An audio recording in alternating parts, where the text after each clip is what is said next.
모세가 죽은 이후에 그의 뒤를 이어서 4세대 지도자로 세움을 받은 여호수아가 하나님의 백성을 이끌어가면서 첫 번째 만난 위기는 바로 요단강을 건너는 일이었습니다. 눈앞으로 가까이 다가온 약속의 땅 가나안을 차지하기 위해서는 반드시 이 요단강을 건너서야 했습니다. 그런데 그때가 시기적으로 헐몬산 꼭대기에 눈이 녹아내림으로 강물이 범람하는 차고 넘치는 시기였기 때문에 장정들만 있다면 어떻게 헤엄쳐서라도 가볼 텐데 어린아이들과 부녀자들과 노역자들을 데리고 그 강을 건넌다는 것은 상상할 수도 없는 일이 되어버렸습니다. 실제로 가보니까 요단강이 그렇게 넓지는 않더라고요. 이스라엘 백성들이 지난 40년이라고 하는 기나긴 광야 생활을 견딜 수 있었던 것은 바로 가나안 땅에 들어가서 누리게 될 축복에 대한 기대 때문이었는데 그 꿈과 그 비전, 그 기대를 좌절시키는 괴물 같은 존재가 자기들 앞에 나타난 것입니다. 방법이 없어서 실망하고 있을 때에 하나님께서 여호수아에게 이번 장애물을 어떻게 뚫고 나가야 하는지에 대한 전략을 알려주셨고 그들과 함께 도우심으로 그 땅을 건널 수 있게, 그 강을 건널 수 있게 되었습니다. 하나님이 주신 전략에 대해서는 여호수아서 3장 13절에 온 땅의 주 여호와의 궤를 맨 제사장들이 발바닥이 요단 물을 밟고 멈추면 요단 물 곧 위에서부터 흘러내리던 물이 끊어지고 쌓여 서게 되리라라고 자세히 기록되어 있습니다. 제사장들이 법궤를 메고 믿음으로 요단강에 들어가 물을 밟고서니 하나님이 말씀하신 대로 길이 열려졌습니다. 마치 물이 그냥 벽을 쌓듯이 쫙 일어서면서 가운데 통로가 열려져 마른 땅을 지나는 것처럼 건널 수가 있게 하셨어요. 우리가 많이 들어서 잘 알고 있는 사실입니다. 그런데 한 가지 궁금한 것은 하나님이시라면 가나안 땅을 약속하시고 그리로 들여갈 것이라고 한다면 얼마든지 이스라엘 백성들을 그곳에 다다르기 전에 요단강 물을 갈라놓고 마르게 하시고 그들이 도착했을 때는 길을 내어주심으로 갈등 없이 건너게 하실 수 있었을 텐데 왜 하필이면 그 많고 많은 날들 중에서 요단 물이 1년 중에 가장 넘쳐날 때 그때를 맞추어서 강을 건너게 하셨을까? 성경에는 우연이 없다고 말하잖아요. 운이라는 것도 재수 이런 거 없어요. 우리 신앙인들은 그래서 사주팔자 보는 거 하나님이 너무 싫어하잖아요. 이 땅에 사주팔자 운이 어딨냐? 내가 계획한 대로 가는 것이지. 이것은 우연한 것이 아니라 여호수아와 이스라엘 백성들을 향한 하나님의 놀라운 계획과 의도하신 바가 있으셨기 때문입니다. 여호수아서 3장 7절에 보면 하나님께서 왜 굳이 여호수아로 하여금 요단강 물이 범람할 때에 이스라엘 백성들을 데리고 그 강을 건너도록 계획하셨는지 거기에 대한 말씀을 이렇게 기록하고 있습니다. 내가 오늘부터 시작하여 너를 온 이스라엘 목전에서 크게 하여 내가 모세와 함께 있던 것 같이 너와 함께 있는 것을 그들로 알게 하리라. 하나님은 이 사건을 통해서 이스라엘 백성들로 하여금 하나님이라고 하는 존재를 두려워하며 더욱 신뢰하게 만들었고 백성들로 하여금 자신의 지도자인 여호수아를 무시하면서 함부로 대하지 못하도록 그 권위를 높여주시려고 했다는 것입니다. 우리에게 어려움을 주시는 것은 그것을 통과하는 것을 보면서 통과하는 과정 속에서 야 하나님 대단하다. 두 번째 통과하는 것을 보는 사람들이 네가 믿는 하나님 진짜다. 너 제대로 믿고 있구나. 이야. 영적인 권위를 높여주려고 하는 거예요. 이 본문에서 보면 여호수아가 대단해서가 아니라 하나님께서 세우신 지도자의 권위가 땅에 떨어지면 그를 통해 들려줄 하나님의 말씀의 권위가 약해지는 것이고 그 권위가 약해지면 사람들이 불순종하게 돼요. 내가 권위를 인정하지 못하는 사람이 말하는 그 말을 뭘 들을 거예요? 목사를 무시하는 사람을 통해서 들려지는 메시지는 그 사람에게는 영향가가 없어지는 거예요. 내가 무시하고 별볼없게 보는 사람이 전하는 메시지가 뭐가 내 마음에 다가올 수 있겠습니까? 똑같아요. 사람들은 모세 신드롬에 잡혀서 모세 하다가 이제 모세가 죽고 정권이 이 리더십이 바뀌어버리니까 우습게 여기는 거예요. 그래서 여호수아가 일을 좀 수월하게 하도록 도와줘야 되겠다는 것보다는 하나님의 백성이 저대로 되면 망하니까 모세를 무시하고 지도자를 무시하고 말씀에 불순종하게 되면 그로 인해서 공동체가 커다란 혼란과 고통을 겪게 되기 때문에 하나님은 여호수아를 크게 만들기 위한 계획을 세운 거죠. 한 세대를 위대한 하나님의 종으로 쓰임을 받으면서 살아갔던 선지자 엘리야, 그분이 바알과 아세라 신을 섬기는 이방신 제사장들과 하늘에서 불이 내려와서 제물을 태우는 영적 전쟁을 할 때에 그 우상을 섬기는 자들은 하루 종일 뭔가 제사를 지내고 중얼거리고 하늘에서 불이 안 내려오니까 칼로 자기 몸을 자해하면서 피를 보고 그래도 안 됐잖아요. 그때 엘리야가 자기 차례 왔을 때 간단하게 기도해요. 그 기도 들으셨습니까? 불 내려왔다는 얘기만 알지 그 순간에 어떤 기도를 했는지는 우리가 간과하기가 쉬워요. 열왕기상 18장 36절에 이렇게 기도해요. 아브라함과 이삭과 이스라엘의 하나님 여호와여, 불 내려주심으로 주께서 이스라엘 중에서 하나님이 되심과 내가 주의 종이 됨과 내가 주의 말씀대로 이 모든 일을 행하는 것을 오늘날 알게 하옵소서.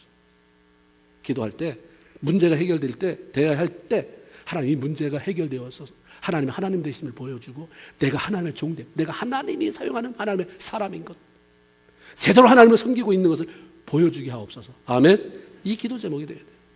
무조건 안 들어주면 나 죽어요. 이거 안 돼요. 불이 내려와 제물을 태우는 기적을 통해서 사람들이 능력의 하나님을 두려워할 뿐만 아니라 엘리야 자신이 하나님이 사용하시는 일꾼이라는 사실을 알게 해달라고 하는 기도. 하나님의 종이 무시당하지 않아야 하나님의 말씀이 외면당하지 않고 하나님이 주시는 영적인 권위가 있어야 하나님의 공동체가 고통당하지 않고 제대로 하나님이 원하는 자리, 축복의 자리에 설 수 있기 때문에 그런 기도가 있었던 것인데 이 기도는 바로 하나님이 여호수아에게 의도한 것과 똑같은 거예요. 하나님께서 하시는 모든 일에는 분명한 의도가 있고 목적하는 바가 들어있고 그것은 모든 우리를 위해 유익하고 선하게 만들려고 하는, 아름답게 하려고 하는 그러한 목적이 숨어 있습니다. 그렇기 때문에 주 안에 있는 성도들은 어떤 일이 벌어진다고 해도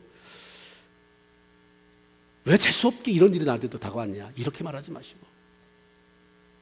나를 유익하게 만들려고 하시는 하나님의 사건, 나에게 재수없어 터진 그런 일이 아니라 하나님이 나에게 일으키는 하나님의 사건임을 기억하면서 두려워하거나 낙심할 것이 아니라 믿음으로 반응해서 기쁨과 평강을 잃어버리는 게 아니라 오히려 더 배가시키는 역사가 있어야 할 것입니다. 하나님은 요단을 건너온 이스라엘 백성들에게 앞으로 계속될 도전과 위기가 찾아올 것인데 그 속에서 그것들을 정복하고 승리의 삶을 살아갈 수 있기 위해서 반드시 먼저 해야 할 일이 있다라고 하시면서 세 가지를 말씀하셨어요. 네가 승리하고 싶지? 하나님의 백성이니까 당연히 하나님이 나와 함께 이렇게 하시겠지 하면서 기대하는 그 기대가 있을 거 아니냐. 네 사업이 잘 되게 하기를 원하든지 네가 승리의 삶을 살아가기를 원하든지 성공적인 인생을 살아가기를 원하든지 다 좋지만 그것보다 먼저 해야 할 것이 세 가지가 있다. 첫 번째는 할례를 행하라고 하는 말씀입니다. 하나님의 기적적인 방법으로 요단을 건넌 이스라엘 백성들은 이미 사기가 충천이 되어 있었습니다. 야, 어떻게 물이 철철철철 넘쳐나는 거기 길이 생기냐. 어떻게 길이 나서 그게 질퍽질퍽도 아니고 마른 땅같이 돼서 뽀송뽀송한 길을 걷게 하시는가 도대체. 이걸 경험하고 나니까 세상 것을 다 가진 것 같아요. 아무것도 두려울 것이 없었습니다. 이런 이스라엘 백성들과는 달리 물이 넘쳐나는 요단강을 기적 속에서 건너 올라오는 저 괴물 같은 이스라엘 백성들을 바라보면서 가나안 땅 사람들은 모두가 다 두려움에 사로잡혔습니다. 그래서 오늘 여호수아서 5장 출발하는 1절이 뭐라고 말하냐면 요단 서편의 아모리 사람들의 모든 왕과 해변의 가나안 사람들의 모든 왕이 여호와께서 요단물을 이스라엘 자손 앞에서 말리시고 우리를 건네셨음을 듣고 마음이 녹았고 이스라엘 자손 때문에 연고로 정신을 잃었더라라고 시작이 됩니다. 마음이 녹았다고 하는 것은 더 이상 어떻게 할 수 없는 최악의 절망 상태에 놓였음을 의미하는 것이고 정신을 잃었다고 하는 것은 그들을 압도했던 놀라움 때문에 아주 호흡이 멈춰버렸다는 거예요. 이게 살았지만 산 게 아니라는 얘기죠.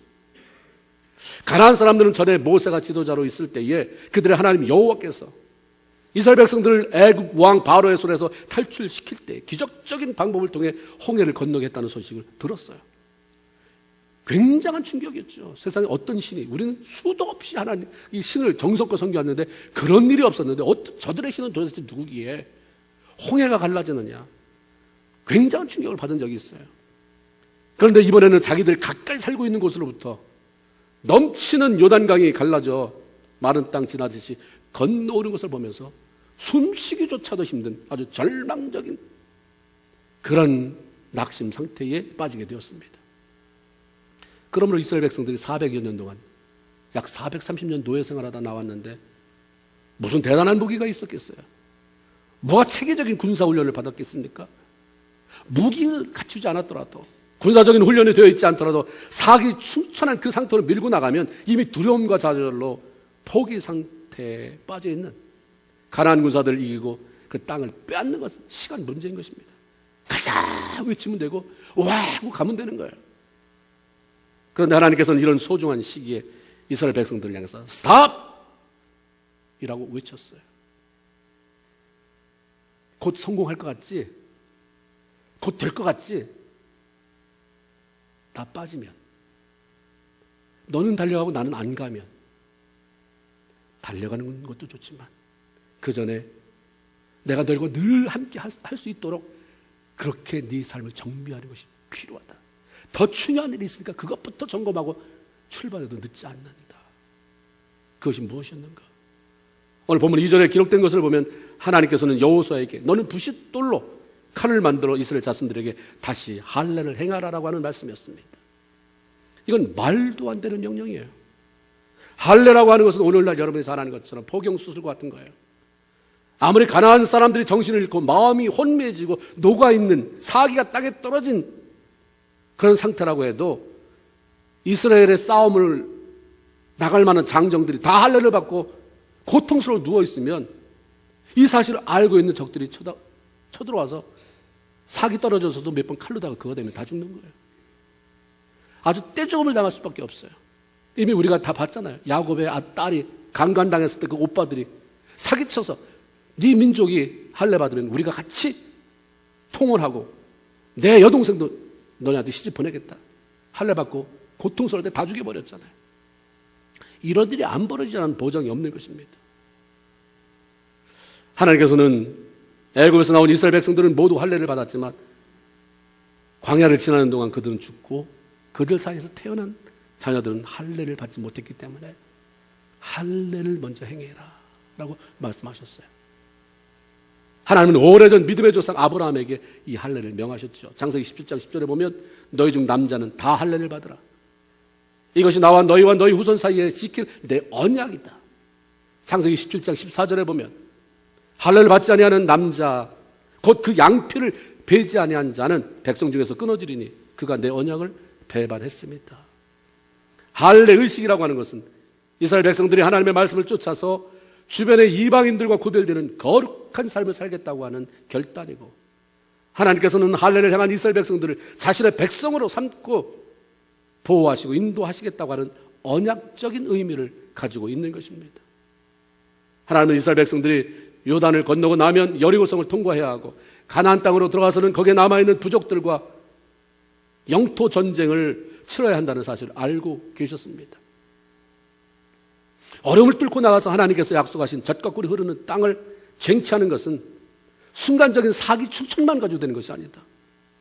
사기 충천했다가 역습당해서 사기가 떨어지면 그 다음 삶은 어떻게 살 것이냐. 한순간에 사기 충전 가지고 거기에 취해가지고 하나님하고의 관계를 다 잃어버리니까 그 다음에는 아까 그렇게 은혜 받았다고 하는 사람이 여기 가보니까 그냥 두 손 두 발 다 들고 뻗어있는 모습들을 얼마나 많이 봅니까? 사기 충천으로 되는 게 아니라 끝없는 하나님의 도우심만으로 가는 것이다. 어떻게 내 도움을 끝없이 받을 수 있겠느냐? 거룩한 백성으로 구별되어 있어라. 하나님의 도우심을 받기 위해서는 거룩한 하나님의 백성으로 서 있어야 한다고 하는 말인 것이죠. 오늘날 성공적인 삶을, 승리의 삶을 지향해 달려가는 모든 성도들에게 동일하게 하시는 하나님의 말씀은 너 할례 행해라. 다 할례 행하라는 거예요. 그래서 구약의 이스라엘 백성들처럼 육체에 행하던 할례가 아니라 로마서 8장 29절에 할례는 마음의 할진이라고 하신 사도 바울의 말씀처럼 내면의 성결을 추구하며 살아가라고 하는 말씀입니다. 이스라엘 백성들이 하나님의 말씀을 따라 남자들이 생식기의 표피를 잘라낼 때 할례를 행하면 생사를 잘라내는 고통을 반드시 겪어야 됐습니다. 그러나 고통스럽다도 잘라내라고 하신 부분을 잘라내고 거룩한 백성, 하나님을 경외하는 거룩한 구별된 백성으로 살아갈 때에 하나님의 언약의 백성으로 그분의 철저한 보호 그리고 인도하신 도움 속에 들어갈 수가 있다고 하는 거죠. 이사야 59장 1절 2절에 하나님은 이사야 선지자를 통해서 이렇게 말씀합니다. 여호와의 손이 짧아서 구원하지 못하는 것이냐? 여호와의 귀가 그렇게 막혀 있어서 너희가 그렇게 목소리를 높이 기도해도 듣지 못하는 것이냐? 아니다. 그럼 무엇 때문이냐? 오직 너희의 죄악이 너희와 너희 하나님 사이를 내었고 너희의 죄가 그 얼굴을 가리워서 너희를 듣지 아니하게 만들었기 때문이다. 못 듣게가 아니라 하나님의 의도적으로 듣지 않으시려고 했다는 거예요. 듣지 않으시게 만들었다는 거죠. 하나님의 자녀가 승리의 삶을 살아가지 못하는 것은 능력의 하나님으로 그의 백성을 위해 일하실 수 없게 만드는 그 죄 때문이라고 말씀하시면서 그렇기 때문에 승리를 위해서 거룩해라. 내가 원치 않는 것을 할례를 하듯이 잘라내라. 고통스러워도 잘라내라 말씀합니다. 우리가 마음의 정결을 원하지만 결단하는 것을 두려워하는 이유는 고통스러울 것 때문이에요. 예를 들어 담배 끊는 사람이 그거 끊으려고 많이 마음 먹지만 어떤 때는 마음도 못 먹고 그런 부분이 뭡니까? 그 다음에 오는 금단 현상에 대한 두려움이 있잖아요. 막 머리 아프고 이거 어떻게 견디나? 하나님이 말씀하시는 것과 상관없이 내가 좋아하는 것, 내가 사랑하는 것, 습관적으로 해오던 것을 잘라내므로 찾아오는 고통. 그럼 난 뭐 가지고 살아? 그 외로움이 아픔이 되는 견뎌낼 자신이 없는 거죠. 하나님 이해하실 거야. 이해하실 거야. 나의 연약함을 아시지. 그리고 자꾸 아웃사이더가 돼. 자기 혼자 스스로. 그러나 고통스럽더라도 하나님께서 잘라내라고 하는 것들을 잘라내야 하나님의 계속적인 보호와 인도하심 속에서 승리하며 유쾌한 날을 볼 수 있게 된다고 하는 말씀입니다. 누구보다 꿈이 많고 성취하고 싶은 것들이 많고 야심이 많고 하나님의 영광으로 살아보고 싶은 사람이 당신이라면, 여러분이라면 무엇보다도 먼저 하나님이 원치 않는 것들을 모조리 잘라내는 마음의 할례를 선행하라고 하시는 말씀인 것입니다. 이스라엘 백성들이 하나님의 말씀에 순종해서 할례를 받고 낫기를 기다리고 있을 때에 하나님이 여호수아에게 찾아와서 하신 말씀이 뭡니까? 잘했다, 수고했다, 내 말 들어줘서 고맙다, 이것입니까? 여호수아서 5장 9절입니다. 내가 오늘날 애굽의 수치를 너에게서 굴러가게 했다. 할례 받은 것과 애굽의 수치가 굴러가게 한 것과 무슨 상관이 있는가? 애굽의 수치라고 하는 것은 축복의 땅 가나안을 향해 간다고 그렇게 대단하게 탈출한 이스라엘 백성 10가지 재앙이 애굽에 쏟아 부어졌잖아요. 이야, 대단하다. 저 하나님 인도하는 그 땅이 대단하긴 대단한가 보다. 어딘지는 모르지만 거기 이끌라고 이런 기적을 우리한테 베풀다니. 얼마나 관심이 많았겠어요. 근데 들리는 소식은 주변에 많은 사람이 우리 땅을 통과했다, 어땠다, 백성들이, 이스라엘 백성들이 지금 어떻다, 들리는 얘기가 뭡니까? 40년 동안 계속해서 광야에 헤매고 있다. 뭐? 그렇게 대단하게 홍해를 건너고 나가더니 하나님 살아계신 하나님이라고 그러더니 여태까지 가나안 못 들어갔어? 지금 얼마나 했는데? 40년 동안 아직도 광야를 헤매고 있단 말이야. 이 조롱이에요. 구원 받았다며? 하나님 나와 함께 한다며? 나 너 좀 눈여겨봤는데 지금 몇 년이냐? 20년, 30년, 40년? 아직도 그 물량으로서 아직도 광야 헤매고 있어? 조롱과 비난이에요. 수치. 근데 하나님께서 이스라엘 백성들이 할례를 행하며 언약 백성으로 거룩한 삶을 살 것을 결단하자 하나님 그 수치를 굴러가게 했다는 거죠. 무슨 말입니까? 들어간다는 거죠. 네가 그동안 계속 맴맴 돌았는데 이제 네가 결단했으니, 결단하고 잘라냈으니 들어간다. 더 이상 방황 안 있다. 들어가잖아요. 그 위에 다 알잖아요. 여리고 넘어서고 가나안 들어가고 정착하고 축복의 자리에 서고 승리의 삶으로 들어서는 첫 단계는 하나님 앞에서 거룩한 삶을 살기로 결단하고 마음의 할례를 행하는 것입니다. 할례를 마친 이스라엘 백성들에게 또다시 명령한 것은 할례와 더불어서 유월절을 기념하라고 하는 거예요. 그래서 그들이 유월절을 지킵니다. 유월절이라고 하는 건 알죠? 유월이에요. 뛰어넘었다. 뛰어넘은 절기다. 뭘 뛰어넘었는데요? 죽음이 나를 뛰어넘어간 거예요. 이스라엘 백성들이 애굽에서 나올 때 그것을 방해하는 바로와 애굽에 내린 10가지 재앙 중에 마지막 장자의 죽음과 관련되는 절기가 유월절입니다. 하나님께서 애굽에 있는 짐승으로부터 사람까지 처음 난 것들은 초태생은 다 죽일 것이라고 하는 계획을 세웠을 때에 이스라엘 백성들에게만은 그 재앙을 피해 나갈 수 있는 방법을 알려주셨어요. 거기는 없다 아니에요. 공평하신 하나님은 너희 땅에는 죽음이 없다 아니에요. 너희 땅에도 죽음이 간다.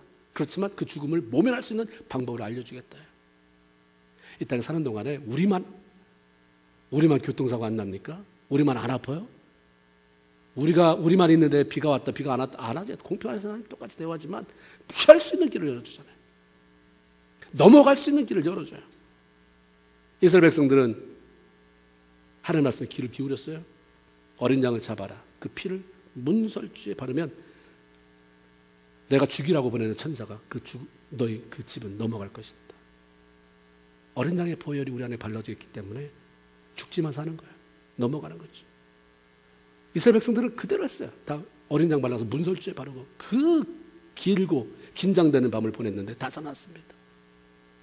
그래서 이제 하나님은 이스라엘 백성들에게 매년 유월절을 지키면서 너희가 하나님으로부터 구원받은 백성이고 나 하나님의 특별한 사랑의 대상이라는 사실을 확신하며 감격을 새롭게 하며 살으라고 말씀한 거예요. 유월절을 왜 지키라고 하는가? 왜 유월절을 안 지킬 때 그 이스라엘 백성들의 처참한 일이 생겼는가? 유월 절기를 안 지켰다는 게 아니에요. 이날이 4월 며칠, 이날이 부활절이고, 몇 월, 유월절이고, 이걸 이게 뭔 상관이 있습니까? 지키라고 하는 게 뭐냐면, 그런 절기를 통해서 내가 구원받은 하나님의 백성이다. 내가 하나님의 사랑의 대상이다. 나는 하나님의 특별한 존재다라고 하는 것을 감격을 가지고, 그렇게 살으라고 하는 거예요. 그런 감격이 있으면, 어떤 어려움 앞에서도 두려워하지 않게 되는 것이고, 어떤 어려움을 만나도 나를 구원해 주신 분이 하나님이신데, 나를 사랑하시는 분이 하나님이신데 이거 못 넘어가겠어. 이런 담대함을 가지고 나간다는 거예요. 그게 없으니까 무슨 일만 하면 그냥 자지러들고 너 정말 예수 믿는 사람이냐? 정말 하나님을 섬기는 사람이냐라고 물어보고 쉽게 행동하지 않는다는 거예요. 유월절 행해라. 유월절.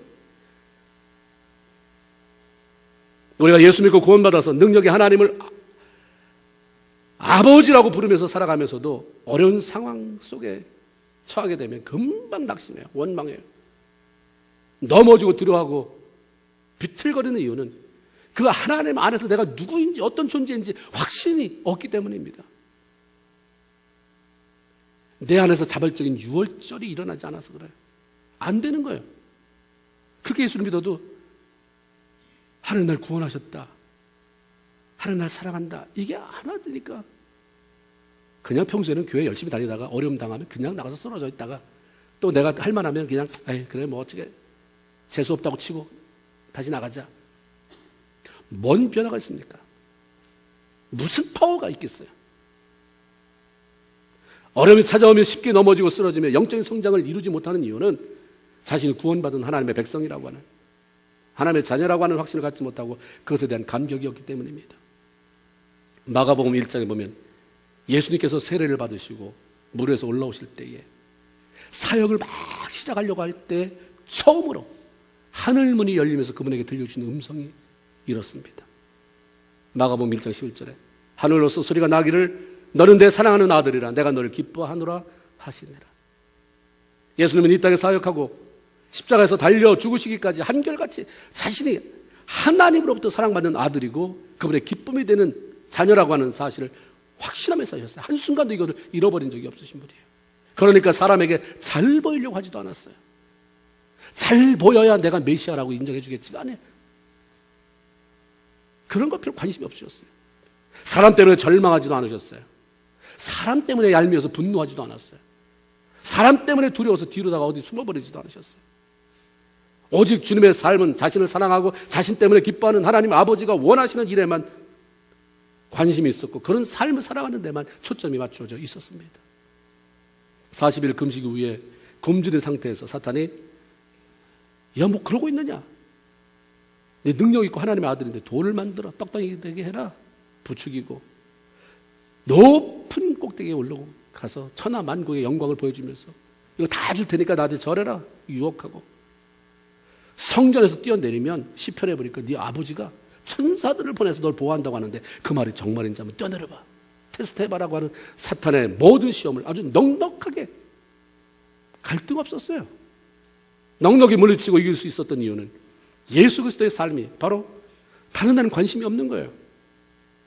단 한 가지 나를 사랑하시고 기뻐하시는 하나님 아버지에 대한 확신, 그분이 기뻐하는 일만 하고 싶은 일, 그것 때문에 관심이 없어요. 왜 그렇게 신앙생활하면서 갈등이 많습니까? 하나님을 사랑한다는 게 말만 있고 내 안에는 너무 좋은 게 많아요. 그러니까 사람이 건드리면 거기에 금방 분노하고 대처하고 뭐 눈꼴 신 일 보면 가만히 있지 못하고 하나님을 사랑하는 것. 하나님 나에게 정말로 너는 내 사랑하는 아들이고 내가 너 기뻐한다. 그 말을 듣고 그걸 확신하고 그 감격을 가지고 사는데 뭐가 그렇게 복잡하겠어요? 뭐가 예수 믿는 게 그렇게 힘들어요? 뭐가 그렇게 문제가 많겠어요? 6월절을 절기를 지키면서 자신이 하나님의 구원받은 백성이라는 사실을 늘 확신하면서 살아가는 사람이 무엇을 그렇게 두려워하겠습니까? 하나님께서 그런 확신을 가지고 살아가는 자기 백성을 구원해내지 않을 이유가 어디 있겠냐는 거예요. 그러니까 너 정신 똑바로 차려라. 이스라엘 백성들이 6월절 행해. 절기로 때우는 게 아니라 내가 하나님의 구원받은 백성. 나를 괜히 구원하셨겠어? 나를 통해서 역사하시고 일하시려고. 그걸 나를 하나님 그냥 내버려 두시겠어? 보호하지 않겠어? 이렇게 좀 생각 좀 해라. 이렇게 믿음으로 좀 내딛고 나가서 내가 기뻐하는 일에 좀 서라. 맨날 거기 징징거리지 말고. 6월절에 대한 하나님의 의도 거기 있는 것입니다. 성공적이고 승리하는 삶을 열망하는 뭐가 신앙 안에서 뽐내고 싶은 사람들 뭐 가지고 그렇게 할 거예요? 뭐 가지고 그렇게 살 것입니까? 그런 열망이 있는 우리 신앙인 모두에게 절대적으로 필요한 것은 우리 자신이 예수 그리스도 안에서 구원받은 하나님의 백성이고 하나님의 사랑하시고 기뻐하는 그분의 자녀라고 하는 사실에 대한 확신입니다. 이런 확신을 가지고 살아가면 초점이 하나님께 맞춰지지만 그렇지 않으면 초점이 자꾸 사람한테 맞춰지는 것입니다.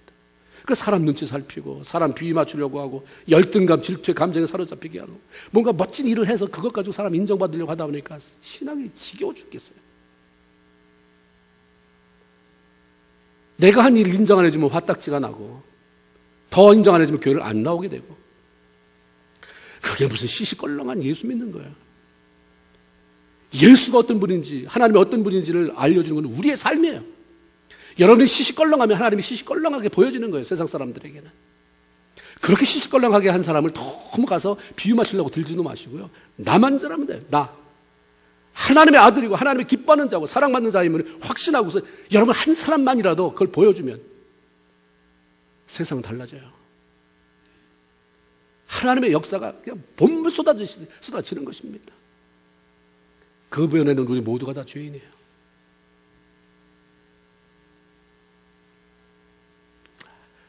그런 게 없으면 자꾸 사람 눈치 살피고 열등감, 질투 뭐 안 끊어지는 거예요. 뭐 능력 받으려고 하지 마세요. 그거보다 더 중요한 것은 내가 하나님의 사랑받는 딸이고 아들이고 나 때문에 하나님이 기뻐한다. 이 확신을 갖기를 주님의 이름으로 축원을 드립니다. 하나님의 기쁘시게가 아니라 사람의 인정을 받으려고 하다 보니까 삶의 기쁨이 사라져요. 점점. 사람들이 함께 힘을 모아서 하나님을 영화롭게 할 동역자가 아니라 경쟁의 대상이 되는 거예요. 밟고 일어서야 될 사람이 되는 거죠. 사람들에게서가 아니라 하나님의 사랑을 통해 내 가치를 발견했을 때에 갈등과 경쟁 구조에서 헤어져 나오게 되는 것이고 나는 나대로 좋고 저는 저 사람대로 좋고 그러니까 사랑하지 않을 수 없는 거예요. 미운 사람이 많은 거 다 회개하세요. 아닌 거예요. 아니에요. 그건 아닌 것입니다. 하나님이 나를 사랑하는데 저 사람 사랑 안 하겠어요? 하나님 나를 사랑하니까 나를 사랑하니까 좋고 저 사람도 사랑할 테니까 그 사람도 내가 사랑해야 될 사람이고 사랑해서 세워야 될 사람이고. 감히 사탄이 어떻게 와서 서로를 이렇게 분열시키게 만들겠습니까? 어떻게 그런 사람을 하나님이 세우지 않겠어요? 너무 성공하려고만 집착하고 몸부림치지 말고 원칙을 찾으세요. 하나님은 뭘 원하시는지. 사무엘상 12장 22절에 여호와께서는 너희로 자기 백성 삼으신 것을 기뻐하신 거로 그 크신 이름을 인하여 자기 백성을 버리지 아니할 것이요. 아멘입니까? 내가 너를 백성 삼은 걸 기뻐한다. 그래서 내가 너를 절대로 버리지 않는다. 하나님이 이렇게 말하는데 왜 내가 하나님이 날 버리셨죠? 안 버리셨습니까? 나 밉죠? 뭘 그러고 사느냐 이 말이에요. 하나님은 그렇게 냄비처럼 퍼를 끓다가 식어지고 이게 아니에요. 하나님 한번 끓으면 하나님은 그냥 결정했으면 변하지 않아요. 어떻게 그냥 아주 가서 주워박아서라도 정신 차리게 하지. 나 너 이런 놈인지 몰랐다. 차버리지 않는다는 거예요. 이거 지켜야 되잖아 하나님이. 나 여호와가 너로 내 백성 삼은 것을 내가 기뻐한다. 후회하지 않는다. 그 크신 이름이야. 내가 네 이름하고 비교할 수 없는 그 명예롭고 존귀한 그 이름 때문이라도 내가 널 버리지 않는다. 할렐루야.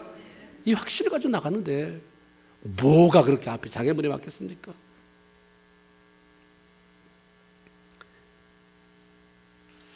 이런 마음을 가져가면 결국 우리가 원하는 그 성경적인 자리에 쓰는 거예요. 승리하는 자리에 쓰는 것입니다. 이스라엘 백성들이 유월절을 지키면서 구원받은 백성으로 확신과 감격을 회복시켜 가듯이 우리도 나만의 유월절을 지키는 그런 시간들이 필요해요.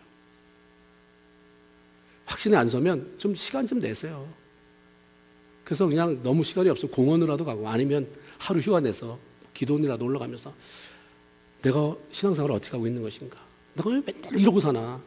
왜 맨날 사람한테 누려서 기쁨 돕고 사나? 정말 내가 하나님 사랑하는 사람인가? 하나님의 사랑받는 사람인가? 그걸 회복하는 6월절에 그 역사가 여러분의 있길 주님의 이름으로 축원을 드립니다. 예수 피로 나를 구원해 주시고 사랑한다, 기뻐한다고 말하신 그 하나님으로 인해서 다시 영적인 감각 이런 것들을 회복하고 용기를 얻을 때에 어떤 환경도 두려워하지 않고 앞으로 나가며 승리를 쟁취하게 될 것인데 바로 그런 축복이 여러분에게 임하기를 주님의 이름으로 축원을 드립니다. 이스라엘 백성들이 할례를 행하고 이제 6월절까지 마쳤어요. 그런데 됐잖아요. 앞으로 나갈 때 난데없이 한 사람이 나타나는 거예요. 칼을 빼들고 여호수아 앞에 마주쳤습니다. 깜짝 놀란 여호수아가 그에게 물어본 말이 뭐냐면 아직 뭘 적을 만난 것도 아니고 아무것도 아닌데 갑자기 정말 두려워할 만한 그런 위용을 가지고 칼을 뺀 사람이 나타났잖아요. 너는 누구냐죠? 너는 우리를 위하느냐? 우리의 대적을 위하느냐라고 여기 13절에 보면 그렇게 묻습니다. 그렇다고 한다면 이 말을 들은 그 사람이 뭐라고 대답해야 됩니까? 그래, 난 널 죽이러 온 대적이다. 라든가 아니다, 난 너를 도우러 온 내 편이니까 두려워하지 말아라 라고 대답을 해야 되는 거예요. 이게 상식적이잖아요. 그렇죠? 너 내 편이냐 아니면 적 편이냐 그랬을 때 이 사람 대답이 그중에 난 네 편이다든지 아니면 아니라든가 해야 되는데 그 사람의 대답은 아니라야. 다시 말하면 네 편도 아니고 대적 편도 아니다. 네 질문이 틀렸다 이거예요. 14절에 아니라 나는 여호와의 군대 장관으로 왔느니라.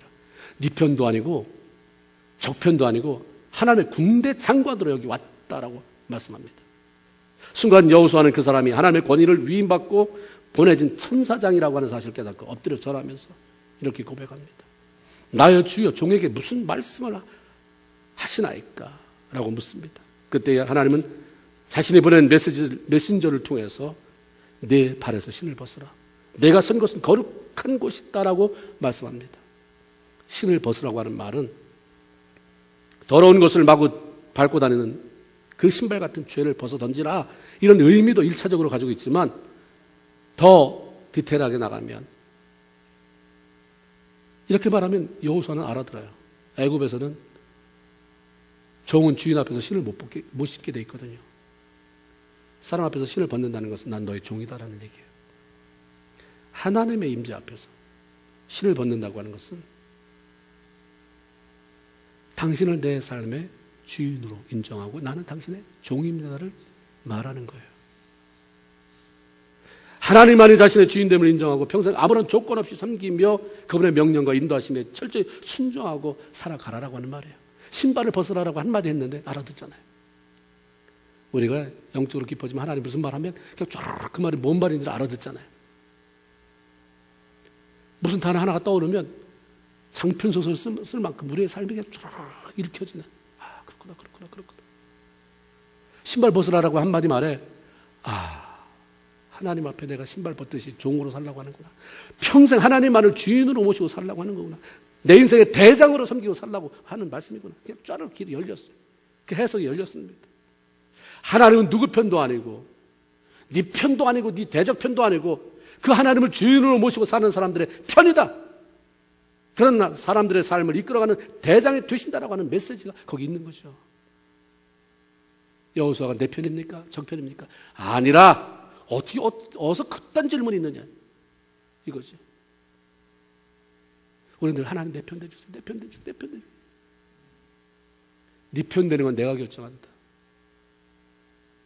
나는 나를 주인으로 그렇게 인정하고 고백하고 섬기는 사람의 편이지 내 편 대달라고 하는 사람의 편이 아니다. 하나님이 우리의 종이 아니고 우리가 하나님의 종이며 하나님은 우리가 믿고 따라가야 할 우리의 대장임을 인정하면 그 다음은 어떤 장애가 놓여도 문제가 될 수 없다는 것을 알려주는 거예요. 너 앞으로 이 많은 백성을 이끌고 갈 텐데 이것만 명심해라. 네가 아무리 백성을 이끌고 요단강을 건넜다 할지라도 주 떠나면 아무것도 아니다. 하나님이 너의 주인이다. 너는 늘 종이라고 해서 오늘날 말하는 뭐 품삯받고 하는 사람이 아니라 노비의 노비. 철저한 노비로 살아라. 그러면 네 주인이 네 생은 책임져 준다. 여호수아서 5장은 마지막 절은 15절에 여호수아가 그대로 행하느니라는 말로 끝을 맺고 6장으로 넘어가요. 더 무슨 얘기를 쓸 것 같은데 그 말은 뭐예요? 그러면 됐다. 신발 벗으라고 하는데 여호수아가 아무런 이유 없이 신발을 벗으면서 그렇게 살겠습니다 하는데 하나님이 뭐 더 이상 말할 수 있겠습니까? 뺀질거리고 왜요? 그래야 되는데 하니까 야곱처럼 얻어맞고 환두뼈가 부러지도록 그렇게 밤새도록 싸우는 거지. 여호수아가 그대로 행하니라는데 그 다음에 하나님이 뭘 어떻게 하겠어요? 그거면 됐다는 것입니다. 이스라엘 백성들이 할례를 행하고 유월절을 지키고 하나님을 주인으로 모신 종의 삶을 살아가는 동안에는 하나님께서 원하시고 약속하신 축복의 자리에서 그것을 누리며 살았습니다. 보세요. 그런데 역사적으로 성경 읽어보면 그들이 하나님이 말씀하신 이것들을 먼저 해야 될 일을 무시하고 자기가 원하는 것을 향해서 전심으로 손을 뻗을 때 그래서 하나님을 등 뒤로 돌릴 때는 너무도 처참한 자리로 떨어지고 말았습니다. 하나님은 지금도 우리에게 동일하게 말씀하시는 것입니다. 내가 나의 약속을 누리는 삶을 살아가고 싶으냐? 날마다 승리하고 싶고 내 인생을 좀 성공적으로 그렇게 살아가고 싶으냐? 너 그런 소원이 있느냐? 그러면 고통스러워도 내가 너에게서 싫어하는 것들을 잘라내는 마음의 할례를 행해라. 내가 너를 구원함으로 네가 나의 사랑하는 자녀, 나의 기쁨이 되는 그런 자녀가 됐음을 확신하고 좀 누리며 살아라. 그리고 평생 나만 내 삶의 주인으로 섬기고 너무 뒤돌아보지 말라. 너무 두리번거리지 말아라. 이게 하나님 우리에게 하시는 말씀입니다. 우리는 내가 만든 세상이 아니라 우리 아버지가 물려준 세상이 아니라 우리 조상님이 물려준 그런 땅이 아니라 하나님이 지으신 세상에 살아가고 있기 때문에 성공적인 인생은 내 노력 여하에 달려있는 것이 아니라 이 땅의 주인이 되시는 이 땅의 통치자 되시는 하나님의 말씀과 그분의 방법대로 할 때 따라오는 것입니다. 동의하십니까? 어떻게 살아가야 할지 정말 막연한 이 땅에서 구체적으로 성경을 통해서 우리의 삶을 지도하시는 하나님 너무 놀랍지 않습니까? 그 잠언 3장 5절 이하에 보면 너는 마음을 다하여 여호와를 의뢰하고 내 명치를 의지하지 말아라. 너는 범사의 그를 인정하라. 그러면 내가 내 길을 지도하리라. 우리를 이렇게 말씀으로 지도해 주신 하나님, 이렇게 살면 된다라고 하신 하나님, 못 살 이유가 없습니까? 어디 있겠습니까? 이것만 배우면 요즘 대박 난다. 돈을 빌려서라도 가잖아요. 그거 배우러 가요. 그런 일이 한두 번입니까? 근데 하나님이 돈 달라고 해요. 이거 하면서 대박 나면 뭘 몇 프로 갖다 갚아라라고 해요. 없잖아요. 그러면서 친절하게, 왜냐하면 내가 이 땅의 주인이고 내 주인이기 때문에 내가 매뉴얼을 만들어 너에게 펼쳐준다는 거예요. 얼마나 귀합니까? 이런 하나님 마음껏 찬양하며 그대로 따라가야 되는 것 아니에요? 우리가 이루고 싶어서 세운 어떤 목표나 야심들에만 집중하지 말고 하나님께서 먼저 하라고 들려주신 일들에 우리의 마음을 두고 행함으로 정말 성공적이고 승리에 가득 찬 그런 귀한 신앙인의 삶을 살아가는 저와 여러분 모두가 되기를 주님의 이름으로 축원을 드립니다. 기도하겠습니다. 이제 우리 한번